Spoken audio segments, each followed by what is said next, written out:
Welcome back to Healthier Daily. I'm Dr. Ben Carter. I want you to picture a scene that happens in millions of homes every evening. You open the refrigerator tired after a long day and look at the leftovers from last night. That container of rice, that piece of chicken, that bowl of cooked vegetables. It seems like the most normal, harmless, and practical choice for dinner. But what if I told you that container isn't just holding food? What if in a way it's a ticking time bomb for your brain? What if the simple act of reheating that meal could unleash an invisible assault on your body, an assault that culminates in a massive stroke while you sleep? This isn't an exaggeration. This is a quiet, hidden danger that unfolds in kitchens across America every single day. You eat your dinner, feel perfectly fine, and go to bed. But overnight, toxic compounds and bacterial byproducts from that reheated meal can trigger a violent inflammatory storm inside your arteries, causing a blood clot to form and travel directly to your brain. You wake up and your life has been permanently, devastatingly altered. What Dr. Carter describes is the final tragic outcome of a process we must all understand. Think of your health as a cup. Throughout your life, stress, aging, and underlying conditions slowly add water to that cup. For many of us, over 60, that cup is already nearly full. A single improperly handled meal can be the final heavy drop that causes the entire cup to overflow, triggering a catastrophic event. That overflow is exactly what we are talking about today. We will investigate the two heaviest drops that leftovers can add to your cup, the bacterial burden and the chemical burden. Now, to be very clear, we are not saying that eating a reheated potato will directly cause a stroke in a healthy person. That's not how it works. We are saying that in a body that is already vulnerable with high blood pressure or stiff arteries, the massive inflammatory load from certain food mistakes can be the trigger, the tipping point, the very thing that pushes you over the edge. To start, we want to know who is with us. Please type the number 1 in the comments if you rely on leftovers for at least one meal a week, and let us know what country or state you're joining us from. And if you're new here, please take a moment to subscribe so you're always protected by this knowledge. Now, Dr. Hinohara, let's talk about the first and most common burden that can make that cup overflow. The first and most common burden, Dr. Carter, comes not from the food itself, but from the invisible life that grows upon it when we are not respectful of time and temperature. This is the bacterial burden, and the most common food where this danger hides in plain sight is one we all know: rice. I think of a patient of mine, a kind retired Sunday school teacher. To save time, she would cook a large pot of rice on the weekend and leave it on the stovetop to cool for hours before putting it in the fridge. One day, after a small meal of reheated rice and vegetables, she experienced a dizzy spell and a sudden difficulty speaking. It was a TIA, a mini stroke. For her, with her pre-existing high blood pressure, that simple bowl of rice was the final drop that made her cup of health overflow. That is a perfect and crucial example. The danger with leftover rice is a bacteria called Bacillus cereus. What most people don't know is that the spores of this bacteria can survive the initial cooking process. When the cooked rice is left at room temperature, these spores can germinate and produce a potent heat-stable toxin. Heat-stable means that even when you reheat the rice until it's steaming hot, the toxin remains. When this toxin enters the system of an older adult, it's treated as an invasion. It can trigger a massive inflammatory response from the immune system, like a small-scale cytokine storm. For a body whose vascular system is already under stress, this sudden violent wave of inflammation can be the trigger that destabilizes plaque in an artery or promotes the formation of a clot. It is the match that lights the dynamite. And this same danger exists with other foods we commonly reheat, particularly meats like chicken. I am reminded of a proud Army veteran I treated. He was a practical man. He would cook a large batch of chicken thighs on Sunday and reheat one piece in the microwave each night for dinner. It was efficient. But one evening, he felt a strange weakness in his leg and a fogginess he couldn't shake. He had suffered a minor stroke. The microwave was the likely accomplice in this case. The issue with reheating meats like chicken, which are dense, is that microwave heating is notoriously uneven. It creates hot spots and cold spots. While some parts of the chicken may be piping hot, other deeper parts might only reach a lukewarm temperature. This lukewarm environment is the ideal breeding ground for another bacteria, Clostridium perfringens. These bacteria thrive in the temperature danger zone between 40 and 140 degrees Fahrenheit. The uneven heating can allow these bacteria to survive and release their own toxins. So again, you are ingesting a substance that provokes a powerful inflammatory response, adding another heavy sudden burden to a system that no longer has the capacity to handle it.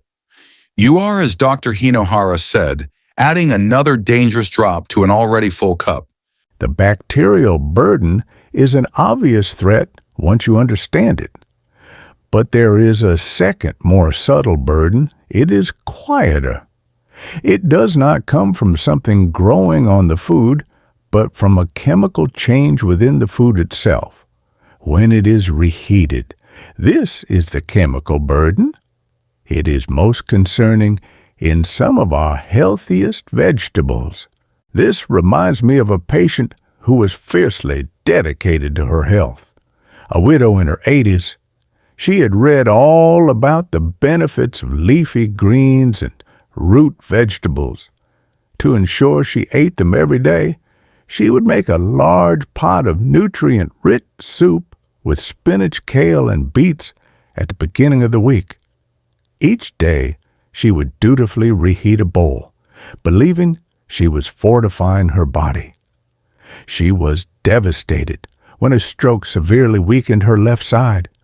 She could not understand how it happened when she was doing everything right. Her story is heartbreaking because her intentions were perfect, but she was unaware of the chemistry at play. Certain healthy vegetables like spinach, kale, beets, and carrots are naturally high in compounds called nitrates. When these vegetables are fresh, our bodies can use these nitrates to help relax blood vessels, which is a good thing. However, the problem begins when you repeatedly reheat them. The heat can cause a chemical reaction that converts these healthy nitrates into a different compound called nitrites.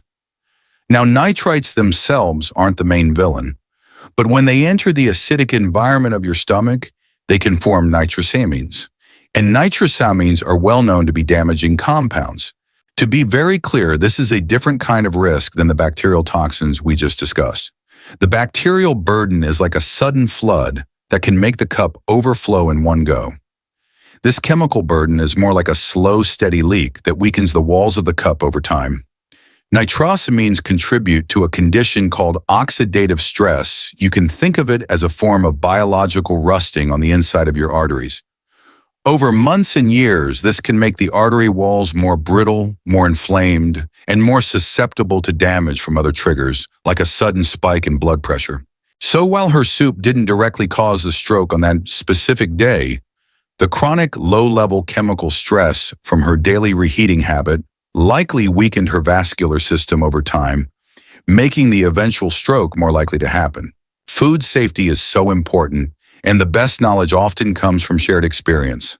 On that note, we'd love to hear from our community. What is one simple rule you always follow in your own kitchen to keep your food safe? Please share your wisdom with us in the comments below. Now that we understand these two potential burdens, the bacterial and the chemical, we arrive at the most empowering part of our discussion. How do we prevent these from ever being added to our cup? How do we ensure our leftovers are a source of nourishment, not a source of risk? It all comes down to a few simple rules, which we call the Safe Plate Protocol. This is so important. These are not tedious chores. This is the final act of preparing a meal. It is a sign of respect for your body and a sign of respect for the food that gives you life. The first act of respect is a respect for time. That is the perfect way to put it. The first and most important rule of our protocol is the 2-hour rule. Scientifically, there is a temperature danger zone for food which is between 40 and 140 degrees Fahrenheit or 4 to 60 degrees Celsius. In this range, bacteria can multiply at an alarming rate. The rule is simple and absolute. You must get your cooked leftovers from the dinner table into the refrigerator in under 2 hours. Letting food sit out on the counter while you watch television or clean the kitchen is where the danger begins. The second rule is one of respect for form and function. You cannot cool the heart of a volcano simply by placing it in a cold room. The same is true for a large, deep pot of soup or stew. That is a brilliant analogy. A large, deep pot acts as its own insulator. Even inside a cold refrigerator, the very center of that pot can remain in the temperature danger zone for many hours, allowing bacteria to thrive. This leads to our second rule, the shallow container rule. Instead of putting one large, deep container in the fridge, divide your leftovers into multiple shallow containers. This dramatically increases the surface area, allowing the food to cool down quickly and evenly, moving it out of the danger zone as fast as possible. And finally, after we have respected time and form, we must respect the final preparation. The act of reheating itself must be done with intention. This is our third and final rule, the reheat right rule.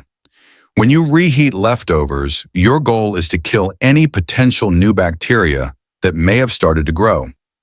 The only way to do that is to bring the food to a consistent internal temperature of 165 degrees Fahrenheit or 74 degrees Celsius. A microwave with its uneven heating is unreliable for dense foods like a chicken breast or a thick stew. You may have boiling hot spots on the outside and a lukewarm, dangerous center. For safer results, use a stovetop or an oven where the heat is more gentle and even.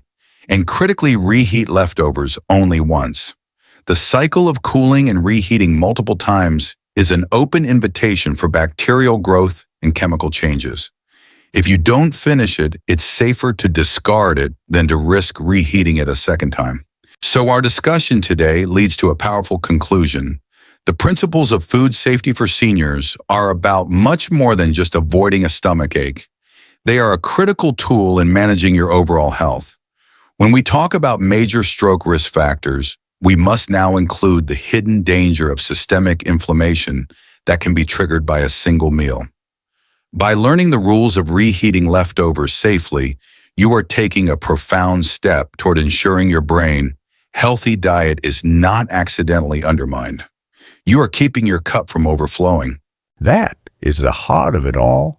The small mindful acts you perform in your kitchen waiting for food to cool.